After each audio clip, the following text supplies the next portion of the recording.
Unemployed and Afraid acknowledges the traditional owners of the land we have recorded this episode on and of the land where you, the listener, are tuning in from. We would like to pay our respects to elders past, present, and extend our respect to any First Nations, Aboriginal, and Torres Strait Islander people joining us today, acknowledging that this always was and always will be Aboriginal land. Welcome to Unemployed and Afraid, a podcast that explores the glorious mess of building your own business with the people doing it. I'm your host and fellow business builder, Kim Curtin. Thank you for being here. Let's get into some good, honest, small business chat. Hello, listener. I really am so glad you're here, choosing to listen to Unemployed and Afraid for the personal journeys, real feels, and priceless inspo on the epic experience that is creating and growing a business. My guest today packs a lot in, and I don't just mean with her ability to manage all the things at once with a growing family. I mean also that she shares so many powerful insights in this chat. Emily Bedford, owner of Hazelclean, is incredibly generous and open with her experience of building her business so far. And we get into things like following your intuition into a career and backing yourself to take the steps you need to. A little bit of manifestation. Now, don't worry, we don't get too woo-woo, just like enough woo-woo, maybe just like woo. We talk about creating a business so that the work you do can fit the lifestyle and family connection time that you want to have. About finding free business education from friends, family, and my personal favorite, podcasts, pushing it too hard as a sole trader, and then stepping into the scale up, all the learnings and all the mistakes that can come with taking on employees, feeling trapped within your own business despite your love for it, and the role self-sabotage can play in our businesses and the massive growth you can experience when you invest in your own support and education. Like I said, there is just so much incredible goodness in this episode, and I can't wait for you to hear it. If you're needing to hear from someone who has been there and is doing that, you are in the right place. So less from me, let's get into the chat. I'm here today with Emily Bedford, owner of Hazelclean, the cleaning service providers who are so much more than cleaners. They're more like part of the family. Servicing Hobart for residential and commercial cleaning, Emily's team of cleaning fairies are so in demand. Finding a spot in their schedule is, well, not bloody easy, but so worth it. A British wanderer who ended up at the bottom of Australia in Tasmania, Emily's business was developed from both an intrinsic desire not to follow the grain and an instinct that her skill as a proud, clean and organised person could create mental and physical freedom. If the Hazelclean reviews are anything to go by, she has absolutely nailed it. But like all of us, Emily's business has seen its fair share of challenges, which I cannot wait to hear all about. Emily, Queen of Clean, welcome to Unemployed and Afraid. Thank you very much for having me, the Queen of Clean. Yes, originally, I think that's what my business used to be called before I had to change it. And I actually found a business card, or my partner found one in his car. So I've got my old business card and then the business card now. And I'm like, oh, wow, I've come so far. Isn't that nice when you get to go back and have a look at collateral and how things looked? I just did a website refresh myself and I looked at the old one. I was like, ew, what? How cringy. It's with anything when you first start and then you're a few, however long it takes down the track and you're like, wow, I really have come so far, or this looks so much better, or this flows so much better. So yes, fully understand that. Yeah, but Queen of Clean is also a lot of fun. So we'll just keep that in your bios just for fun or just for cocktail parties. But before we get into all of that, Emily, I would love to know, how would your husband describe you? Firstly, he's actually not my husband. He's my partner. What's so funny is we've been together for 10 years this year. So all the jokes are, been together for 10 years this year. We've been together for 10 years this year. And it's actually my 10-year Tasmanian arrival anniversary today. But he would describe me high maintenance in a way that I like things to be a certain way, which is obviously flows into the business, everything to run smoothly and be a certain way. I think he would, or I definitely know he would say I was a great mother and just a get shit done person. I don't like to dilly-dally. And I did want to call the business Get Shit Done, but they didn't really flow. So I really like that. Yeah. That's brilliant. Yeah, I think get shit done is just a good mentality to have. I'm certainly not adverting for myself these days. I feel like I'm procrastination queen. But let's chat a little bit about before Hazelclean, or before the Queen of Clean, before all of that. Who were you? So as you mentioned, a bit of a wanderer, even though I have my 10-year anniversary for Tassie is here, but prior to that I've been such a worker my whole life. When I was 13, I walked around our local shops twice in a row to get a job, and someone gave me a job about a week before my 14th birthday, and you legally can't start work till you're 14. And I was like, yep, no, I'm 14. In a week, I can start now though. So yeah, I've been such a worker, and everything I've wanted to do, everything I've set out or wanted to do, I have done in the working industry. I wanted to be an air hostess, so I went to college and did a travel and tourism degree. And then the moment I came out of that, I went into full-time work. I was 17 and I went into full-time work. And I wanted to learn to drive, and that was for me to learn to drive. And then I wanted to be an air hostess. So then I put all my effort into being an air hostess, and I was an air hostess. Then I wanted to go traveling, and it just, all these things have happened because I just have this desire to want to do these things and to make them happen. I'm a true believer of manifestation. So definitely, yeah, love that, and love that even if you're not fully aware that you're wanting to do these things, if you're thinking about them, then you're naturally just putting one foot in front of the other to get to that position. I don't just sit around and wait for things to happen. I even consciously or unconsciously know that I am working towards something. And then backpacking, I did that for, I think it was about 6 months. And then I came home, and I remember being on the plane. I was sitting next to this Irish guy, and I was crying. He was like, "Are you okay?" And I was like, "I just don't want to go home. I want to stay here." So then it was another 8 months of air hostessing, and that was literally just so I could get a heap of money behind me and I could just go off again without having a return ticket. So off I went again over to Australia, and yeah, just had a whale of a time. I always worked in a cleaning job. So to get free accommodation, you can clean the rooms, change the beds, and also so every single hostel I stayed in, I was the cleaner. So yeah, it was called woofering. This was 10 years ago. So working for your accommodation, and every single hostel I stayed in where I was there long term, I was a woofer so that I didn't have to pay for my accommodation. That is a fun fact if ever I've heard one. I'd like to think that maybe my like traveling and hostel days are behind me, but you also never know. It could still be a lot of fun, but that is a very cool thing. Yeah. And the feedback from, if it was a big hostel, then obviously they would have a manager or whatever, and they were like, "Please don't move on. You're the best woofer we've ever had." So then we went back to the UK for a couple of years. So then I met Andrew, and I came to Tassie, and I was here, I can't remember for how long. And then we went back to the UK for a few years, and we wanted obviously couples jobs. And so we ended up working in hotels, and we ended up running one of the top boutique bed and breakfasts in Bath, which was amazing.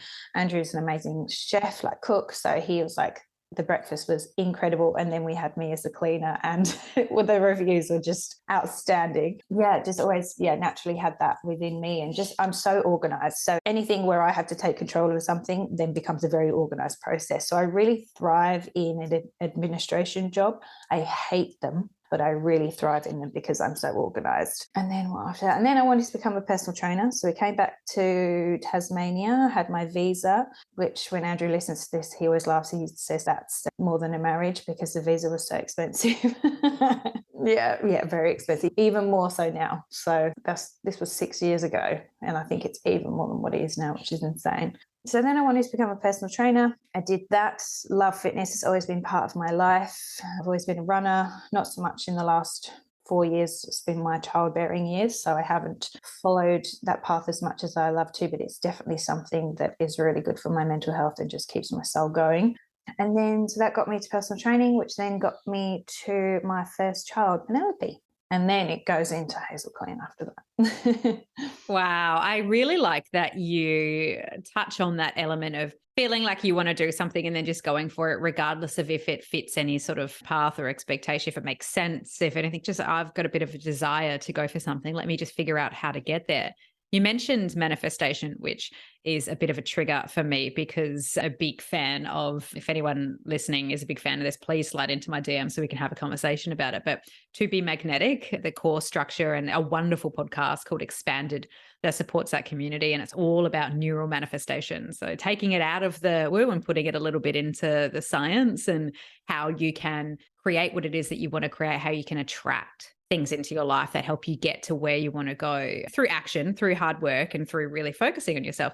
So I just want to nerd out with you a little bit on that. Tell me about how manifestation has played a role in your life.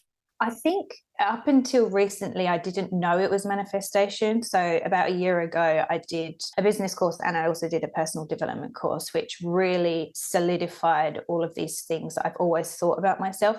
The women in my family were quite spiritual. Andrew calls us witches because we say things and they happen. And we all live all over the world. My mum lives in the UK, my sister, and then my auntie and myself, we live over here in Australia, and we just know things that are going on, and we're thousands of kilometers apart, and we just know things are going on. And so we've always felt that I've had that within me, and I've always known that whatever I've wanted to achieve, I have achieved. And I hadn't known until about a year ago that I've always been manifesting these things. If I want to do something, I'll just do it. But it's the thought process that starts in the head, and it's like it gets louder and louder until it becomes something that you're physically actioning towards rather than just a loud alarm clock going in your head. I love that. There's something about tapping into that intuition and following that energy. Yeah. And so tell me, what sparked you to create your own cleaning business? I'm still obsessed with the word woofer. I just think it's so good. I have no idea what it's called now. So I can remember I was either 17 or 19. I was driving along with my best friend Taya, and I said, one day I'm going to own my own cleaning business. So in the UK, we have Hetty and Henry Hoovers. I don't know if you've ever come across one. It's just a brand. I think they say made in the UK, but I don't actually know if they are. Anyway, the Hetty is a pink Hoover, and we only have one of them because they're really hard to get over here. The rest of them we have in our business, and we say they're the only men that work in our business because we're an all-female team. So we put the guys to really hard work, and Hetty has a bit of a break because she's like one of the spare ones. And yeah, so I think I was 17 or 19. I just remember driving along saying to Tara, one day I'm going to own my own cleaning business, because I've always just been obsessed with everything being clean, everything being organized and in its place.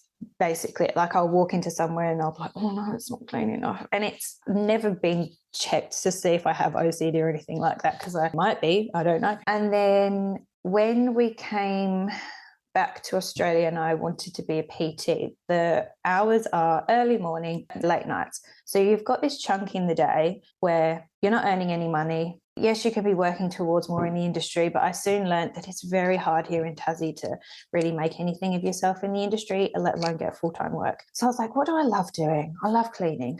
So we used to house sit prior to buying a house. So when we first came back to Tassie, we house sat for about a year and a half, and we would always leave the owner's home stunning. So in our reviews for house sitting, it was, house has never been so clean, they've looked after it so well, it's amazing. And before we would actually move into our house sits, because we would be there for a few months at a time, I would go in and blitz it so I could feel comfortable to then live in that house. So yeah, we were getting all these reviews that say how stunning out the houses were and everything like that. I wanted to fill my day with earning money. I didn't want to go into an office job because I don't like them. I wanted to wear active wear all the time, which is one of the reasons I became a PT. Yeah. And I think I had 2 clients that I was just doing it cash in hand, just like friends, and just a father and a stepmom. And so I was doing that, and I was like, I think I'm going to just see if I can get a couple more clients so I can do 1 or 2 houses in the day, and then I can work in the morning, work in the evening. I'm getting a bit of cash coming in, and I'm not just twiddling my thumbs in the day or beach hopping in the summer. So I reached out to everyone, and we just bought a house as well. So I reached out to everyone that we had house sat before and said, I'm starting my own cleaning adventure. It's just going to be cash in hand. You all left me lovely reviews to say how stunning your homes were. So I thought I'd start with everyone that we've house sat for. Is anyone looking for a cleaner? And does anyone want to support me in this new journey that I'm starting? And I think we got a couple come back and say yes. It was only cash in hand for that time, and it just tumbleweeded. So I ended up with filling my days with cleaning. So I was active because I'm such an active person anyway, bundles of energy, fit, doing what I wanted to do in both parts. Like my actual income was coming through from personal training, which is what I loved and wanted to do. And then I was in the day getting extra income cleaning people's houses and helping people, just reorganizing and making their home stunning, and just getting all this, oh my God, a house feels like a hotel when you walk in. It smells so nice. And yeah, just not stopping, but not burning out, because I loved it and I had the energy then to do it. Gosh, I wish I could just inject a little bit of you into me and that energy, because I wish I had the ability to create spaces like that, or just to have you in my life. Generally, that is amazing. I can see why you've been so successful. When did you start merging it into your full-time gig, into moving into more of that cash out of hand, cash in that annoying bank account that we have to pay GST and all the other shit that we have to do on? Thank God for accountants. Thank God for accountants. Yeah, not my strong suit. How did you get from cash in hand into full-time business? So it was after I had my first daughter, Penelope. I think I might have mentioned I had a moment with an ex-employee. So I went back to work, I think when she was about 6 or 7 months in the fitness industry. And again, that you're working at 5 a.m. or you're working at 5 p.m. Like, it's not conducive to a 7-month-old. And I had a moment with an ex-employer. So we were having this conversation. I was looking at them and I was just thinking, what you're saying right now and the way you're treating me is nowhere near as important as my 7-month-old at home. I have anxiety about leaving when I have to come to work, and the muddle of trying to get to work, etc. Like, I just can't do this. And that is that. So that was over pretty soon after that. And I don't know. So that was my like pivotal moment of when I thought, I'm going to do this. I'm going to see what I can do in that space.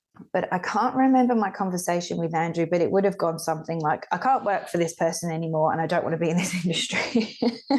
My mum has this funny thing that she says, Andrew's a steady ship and I'm just a tornado or a hurricane that goes around him in the ocean. They have a similar dynamic. And so our conversation would have gone something like, I can't do this anymore with that. It's not working, but I really think I want to give it a go in this space. And he would have, whether he had reservations or not, I can't remember. He would have just gone, okay, yep. So I'd already tapped into the people I was cleaning for cash in hand. And I can't remember if I went cash in hand for a little while or I just went straight into, no, I'm going to put it all through the books and I'm going to try and build this. So it was a very natural progression. I remember having an invoicing app and I remember tapping into the people that I could tap into for free to help me get some business structure behind me, because I'd never owned a business before. I didn't go to business school or anything like that. So I just reached out to a good friend that's the financial advisor. And then I podcasted all day long when I was cleaning. So I'd do 3 houses a day from 8:30 to 4:30. And I would listen to podcasts on building businesses all day long. That's all I'd listen to. There's an American one for a cleaning business. I would listen to a tradies podcast on how to get, because I would consider us like female tradies and all this. Yeah, I just got every bit of knowledge I could listening for 8 hours of podcasts a day whilst I was cleaning. I love that. A huge advocate for podcasting over here naturally, but it really is incredible how much you can learn just by engaging with this medium and like taking bits from everybody and piecing it together, and straight up education, inspiration, all of the things. I absolutely love to hear that. I think also what you touched on there about that moment where you realize you cannot work for other people anymore. And I inadvertently gave myself the title of unemployable at some stage, where you just get to the point where I just don't want somebody else to be in control of how I feel about the work that I do, what my trajectory will or won't be for the next 10 years of my life. And whenever you get someone that you interact with in a work sense, you're like, no, this way this person is with me isn't for me. Not about them. It's not for me. You just know at that point that it's time to do your own thing. And I just think hats off to you, because it's such a brave move, whether you realize it or not in the moment or it comes later. It's such a brave move to go, do you know what, stuff it. Like, you can always go back to work for somebody else. So stuff it. You're going to do your own thing. That was always a point of saying, oh, if it doesn't work out, I'll just go back to an office job. And which was just never going to happen, because it's just not. Even when I've been at my lowest and we've had conversations, it used to be weekly conversations or daily, me going, I can't do this anymore. I can't do this anymore. Even though we would say it, there was always something going, you just got to keep going. You've just got to keep going. Those daily moments where you're like, can I, can't I, should I, shouldn't I? Maybe I should go back and do something else. What was triggering you to feel that way at that time? So this isn't when it was just me. So we got to a point where I was working 4 days a week, doing 3 cleans a day, 8:30 to 4:30. I'd get home and I'd be a vegetable. Like I couldn't talk because I was physically so tired. And I remember my friend saying this to me. He was like, you either get to a point where you make your income and that's all you're ever going to make because you are a sole trader and that's that.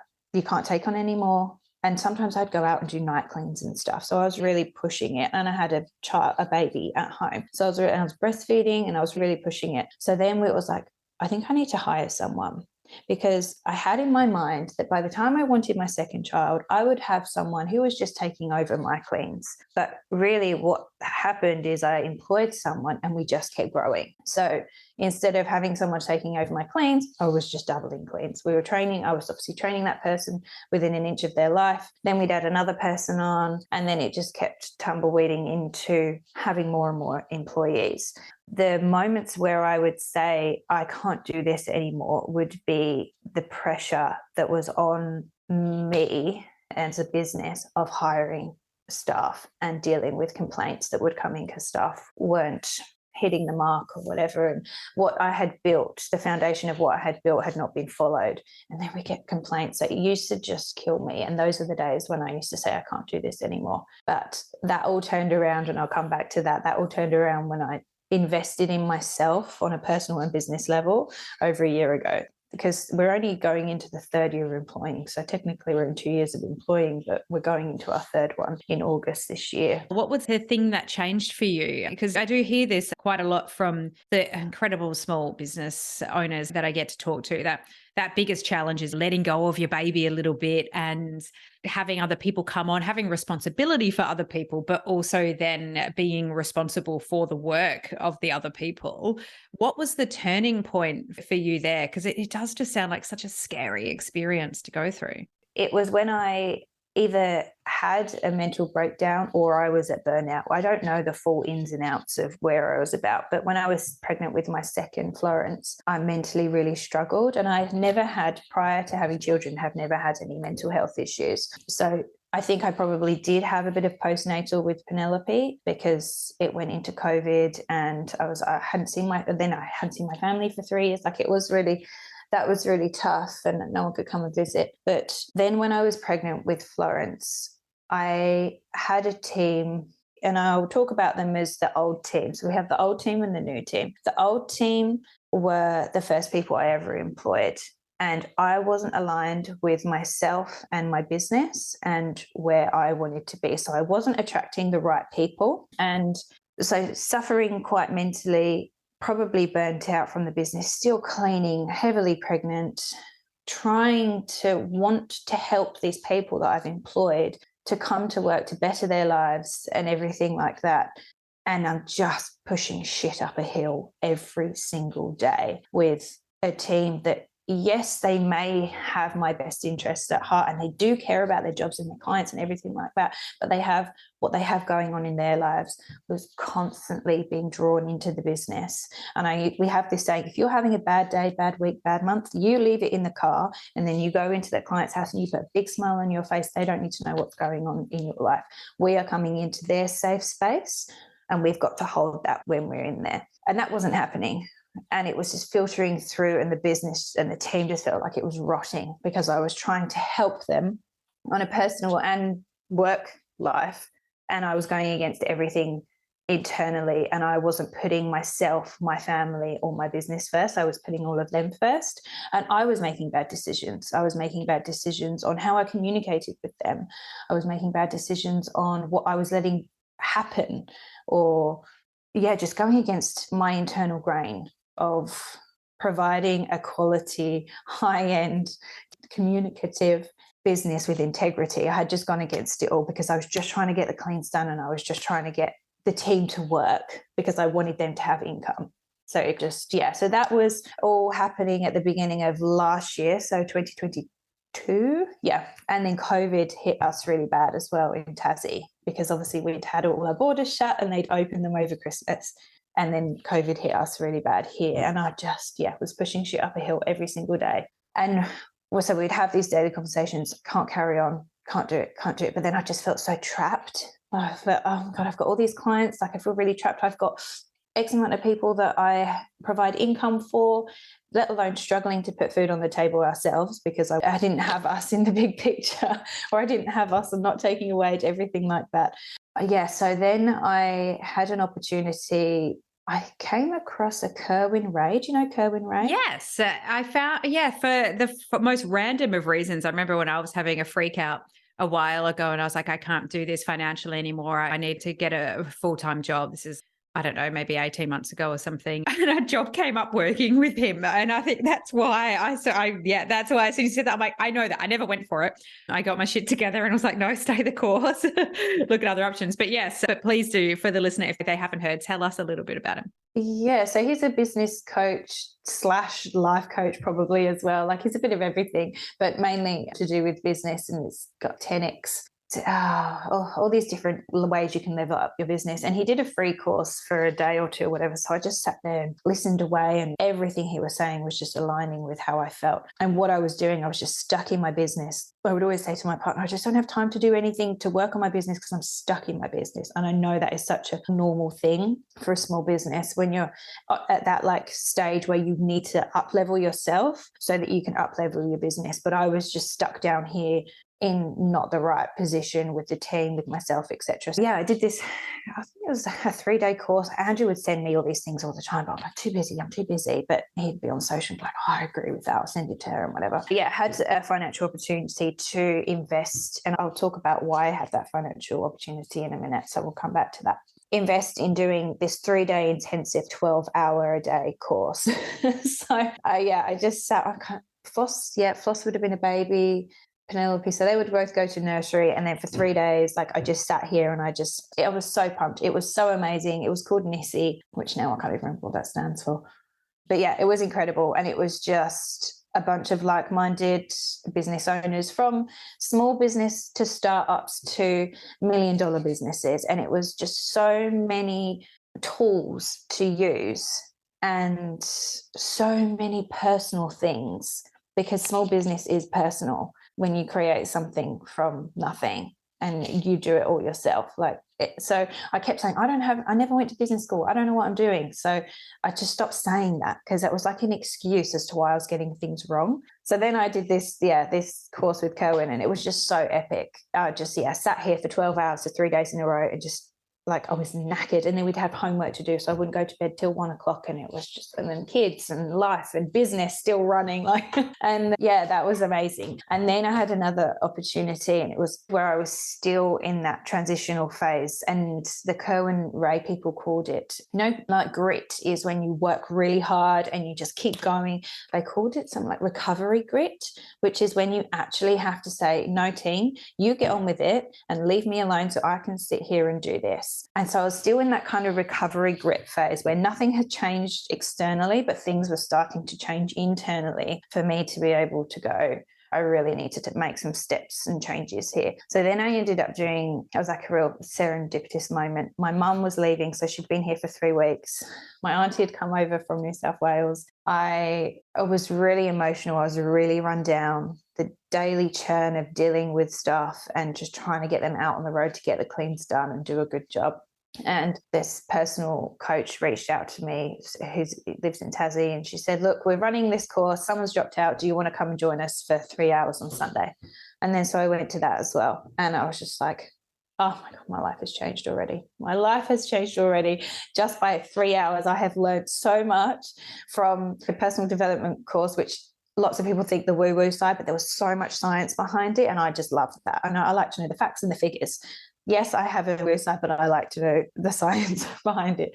So I ended up doing this 3-hour course. And then the next day, obviously, I had an hour call with her, and I just broke down about how this is where I want to be in life, but I just can't get there, etc. And she just pinpointed everything to an absolute T, how I was really misaligned in myself and business, how I wasn't attracting the right people, how I was self-sabotaging every time. I wanted to be a perfect mother and I wanted to be a great business owner. But every time I would get one little bit up, I would just then sabotage the two and come back down a peg. So it was like 1 step forward, 10 steps back, because I was sabotaging it. And I was like, wow, I really am. Like, I really am. And I didn't know. So yeah, self-awareness. So then I ended up doing a 6-week course with her and 3 other women as well. And then from there, it's just everything has changed. So that was a year ago. Everything has changed. Absolutely everything. It's amazing what can happen when we take some time to invest in ourselves and go internal, and it can be hard to make a choice about what the right course is. I have found that myself over the years. I see things pop up. Someone says, do this, someone says, do this one. And I often get overwhelmed. I was just talking to someone about this last night, that I think I always want to do these courses. And then I think, am I actually going to do it? Am I going to stick with it? Or am I just giving myself something else to do? And I think often the teacher reveals themselves when they need to. And it's really interesting to hear about that. I wanted to give you the opportunity to circle back to the financial opportunity to invest in that course originally you wanted to speak about. Yeah, of course. One of the things that is a silent thing within the business is I employ all my queens, my fairies, through disability employment services, which came to me, my very first employee, who I still have a great relationship with. She said that, oh, I actually am part of an agency. They're going to reach out to you. I didn't know anything about it, and it's a wage subsidy program that they get from the government. And it can be through physical disability, mental disability. It could be mothers that have never had a job because they've been young parents and they've been mothering all that time, so they don't have anything on their resume. It can be older women who have been out of work because whatever the job they used to do, they can't do anymore. It's not just women, it's everybody. So I have really tapped into that. One, because the support that I get from these agencies is incredible. There's lots of them. Some are great, some are not. And I work very closely with a couple. So that's been as I said, going into 3 years of employing now. So I work really closely with them. They're my first point of call. They support me on no end. They have the things that we require for someone to come into the business, like police check, working with vulnerable people, resumes. They help them out financially if they need help with uniform, all this kind of stuff that helps the employee, but also helps the employer as well.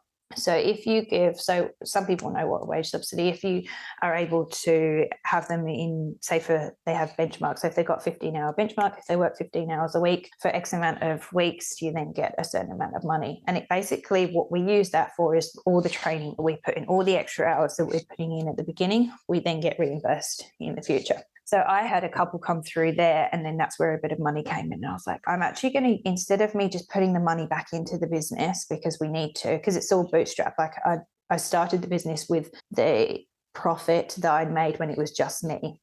So there's never been any investing. There's never been any credit cards or anything like that. We've done it all through what the business has made. So I had a couple of payments come in, and I was like, yes, we really need to put the money back into the business, but I think I am the business, therefore we need to invest in me a bit, and I really need some help because I'm at my rock bottom. And that's still an avenue that we go through now, and considering how quite established we are, that's still an avenue that we go through, which is just such an incredible support for us. But it also is part of the business that I'm really passionate about, because it's giving mothers, women, people who are overlooked in other employment situations because they don't have anything on their resume, or because they've had time off, because they haven't been well. We all have our own story. We all have things that have happened in our lives that have stopped us from working at points or not working at all. Lots of my girls have been caring for family members or have been in the caring industry and have had bad experiences, and they just need an employer who's got the confidence and the care within them to say, it's okay, we can work through this. Yes, it's going to be challenging at points. We have one girl who dips in and out of working with us because she has quite serious mental health issues, but the door is always open for when she needs to come back and when she's feeling good, even if it's just one shift a week, one clean a week. The door is always open for her to come back in. And that is really important for me because of the journey that I've been on with my mental health over the last few years, having children. You just need someone to go, I get it, I understand. And there are times when I do have to put my business pants on and I say, girls, right, everyone needs to step up a bit here. We're all letting it all affect us. You need to tap into your resources that you have, and then you need to come back and we need to start afresh, or we need to keep going type thing. So yes, it comes with these challenges, but it's so rewarding seeing my queens go from what they came in as to what they are now is just incredible. It's incredible to hold that space for them. And I say that Hazelclean can just be a stepping stone for you to get back into the workforce. This doesn't have to be you're here and that's it forever. If it's just that we enable you to get back into the workforce, hallelujah. And what an incredible purpose to have added to your business. That's one that you perhaps may not have thought of or started with as a driving force for setting up the business and enabling you to do that. But I always think it's really interesting how purpose almost shows itself as once you get started, and it can give you that thing to keep going, and you can't always guess exactly what it's going to be. I really enjoyed hearing that story. So thank you for sharing. Being organized is naturally a very handy skill for running a small business. But tell me about some of the skills that you didn't have that you realized that you needed help with, and how you've managed that transition of getting help with certain areas of the business. Yeah, so I touched on it before, and it's always been in like I'll trade my services or a bottle of wine for your knowledge type thing. A financial advisor, like I remember listening to a podcast and it was like, pay for things that you know nothing about. For example, an accountant. I don't know anything about accounting. And I grew up in the UK, so it's slightly different as well with GST and all that kind of stuff. So immediately had an accountant, non-negotiable. Marketing, we don't really do a lot of marketing, but just general logo design, create business cards, website. I hate anything like that. I am useless. Yes, I might be super organized and I know how things look perfect, but sit me on a computer and let me design a website and I will break my computer. So those are the first two things that I outsourced, and no matter what it cost, I was like, doesn't matter. I don't care. But what I also want to say on that as well, if you're in small business, you often just go for someone who's been recommended to you by a friend, like an accountant. I'm going to use that as an example. So we had a friend who owns a business, said, my accountant's great. We were with our accountant for X amount of, let's say 2 years. And I was like, I just feel like I'm such a small fish compared to the big fish that they deal with. And I feel like I don't even ask questions and I don't get the right answers, or I'm not doing the right things financially because I'm not getting the support from my accountant. So one of our big changes last year was changing our accountants. And they are one of the reasons that our business has got, in a year, less than a year, because we only merged with them in August or September, and our business has gone through the roof because of the support and knowledge that we have. So don't just think because someone's recommended to you that you have to stick with that person and you think that they're good. You're paying through the nose for something and you're not getting what you are paying for. So don't be afraid to go out and find someone else. And especially if they work. So I came across them through the company that I talked to in Sydney, and they said our business has gone strength to strength. And it was a big commitment to do. Even though it roughly works out the same, there was like a monthly commitment. I was like, oh my God, can we do this? Can we do this? And we've got to try, haven't we? And when you're a good person, people will offer their services to you. Do you know what I mean? Like one of our clients, who's still a client to this day, helps small businesses and marketing and everything like that. And she came and spent, and I was really, like I am now, heavily pregnant with my second. And she came in, we sat down on a laptop and she just went through a bunch of things with me and just helped me put some structure in that I didn't have. She was like, so when you go into labor, where is all this information? I was like, oh, it's in my head. And she was like, you need to get everything out of your head and you need to get it on spreadsheets and systems. And so someone can come in and you can go say, Andrew, I forgot about this. And he can come on your laptop and he can find it, because I didn't have any of that. So I had lots of things in place, but I had none of it structured. So that spreadsheet still to this day is my Bible. So yeah, I just really tapped into people. Before I had the chance to financially invest in myself, I tapped into the resources that I had that were offered for free and out of gesture of goodwill for their good hearts to help someone that they cared about. Yeah. It's so true. It never ceases to amaze me where these people come from and their generosity in wanting to help. But it's an absolute gift. I have someone in my mind who's recently come in to help me with some PR and some branding things. And it's shocking almost that there's somebody who's willing to genuinely just give you their time and to help to see you grow. And it's something I had to get comfortable with, to be like, oh, how do I accept this and show effectively how grateful I am for it? Because it really does mean so much, and it's surprising that it exists. It's not something you come across in when you work in corporate world, particularly. Ain't nobody coming to help you out without wanting something. No, exactly. Yeah, but when you show if you are your true nature and your true self, then people will just naturally want to help you and pass on their knowledge for free to help you, because they see what you're doing and they see how hard you're working, and they just want to make it better and easier for you and impart their knowledge on you. And that is such a gift. And I'm so grateful for those people that have done that for me over the last few years. Well, I can imagine that your business is just getting set to grow from strength to strength, probably much more than you realized it would right back when you were sending those emails and getting those cash in hand jobs to where you are now, with growing this business to be something that can support you and your family. So my last question for you is, with support in mind, with all of the community and sharing knowledge and all those things in mind, how can the listener and I support you? But there's the normal things like following us on socials, of course. We're on Facebook, although I'm terrible with Facebook. I'm an Instagram person. So, Instagram and Facebook. And then we've just opened up our Google review. So this is to anyone who is a current client of ours or has been a previous client for once off or whatever. Then we've just opened up our Google reviews, which was pretty scary because I was not looking forward to doing that. But so far it's all been good. And then I'm a real believer in collaboration over competition. So I have a few cleaning businesses in Hobart that we just chat, and other businesses, like I've just started tapping into things that are within the same realm, but just knowing that our values align personally and in business, and just coming together and building together instead of against each other. There's lots of cleaning businesses and there's lots of businesses within this industry that are just churning out cleans and not producing what people are paying for. And then the big fish that I call them are threatened by the little fish. But we just collaborate with everyone and share good experiences, work with other small businesses, because that's really what one of the things that keeps us going. And just spreading goodwill and good word about businesses that you work with that are small, because we're the ones that care a hell of a lot more than the ones that have got the big flashy names.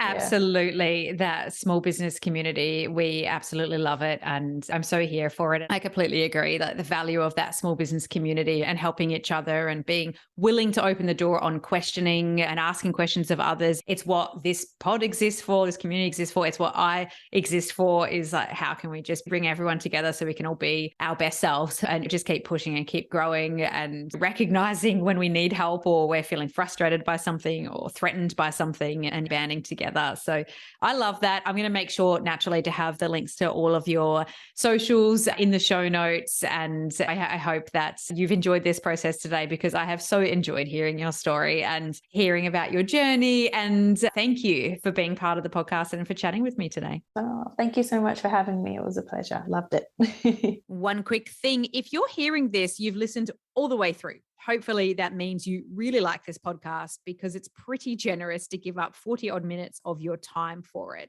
If that is the case, please leave the show a star rating and a review. It helps me reach so many more people who might also listen all the way through and get some benefit and some support out of it. Not to mention, it puts a real spring in my step to read them.